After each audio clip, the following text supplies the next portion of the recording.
O Evangelho segundo o Espiritismo. Allan Kardec. Religioso. Cristo.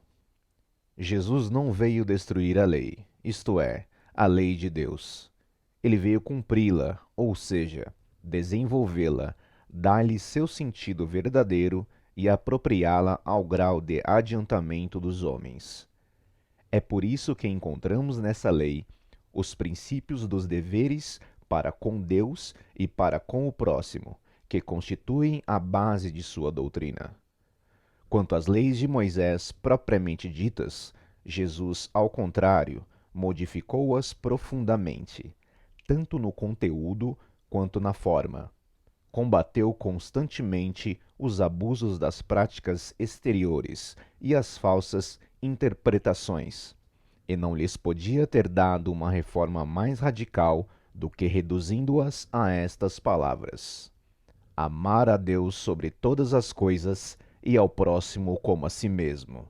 E acrescentando: está aí toda a lei e os profetas. Por estas palavras, o céu e a terra não passarão antes que tudo seja cumprido até o último jota. Jesus quis dizer que era preciso que a lei de Deus fosse cumprida, ou seja, fosse praticada na terra em toda a sua pureza, com todos os seus desenvolvimentos e todas as suas consequências. Pois de que serviria estabelecer essa lei se fosse para o privilégio de alguns homens ou mesmo de um único povo? Sendo todos os homens filhos de Deus, são todos, sem distinção, objeto da mesma dedicação.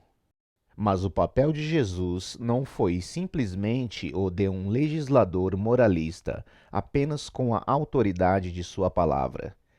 Ele veio cumprir as profecias que tinham anunciado sua vinda. Sua autoridade vinha da natureza excepcional de seu espírito e de sua missão divina. Ele veio ensinar aos homens que a verdadeira vida não está na terra, mas no reino dos céus. Ensinar-lhes o caminho que os conduz até lá, os meios de se reconciliarem com Deus e de preveni-los sobre a marcha das coisas que hão de vir, para o cumprimento dos destinos humanos. Entretanto, Jesus não podia dizer tudo e, em relação a muitos pontos, conforme ele mesmo disse, limitou-se a lançar os germens das verdades, que não podiam ainda ser compreendidas. Ao falar de tudo, o fez em termos às vezes mais, às vezes menos claros. Para compreender o sentido oculto dessas palavras, seria preciso que novas ideias e novos conhecimentos viessem nos dar a chave, e essas ideias não poderiam vir antes que o espírito humano adquirisse um certo grau de maturidade.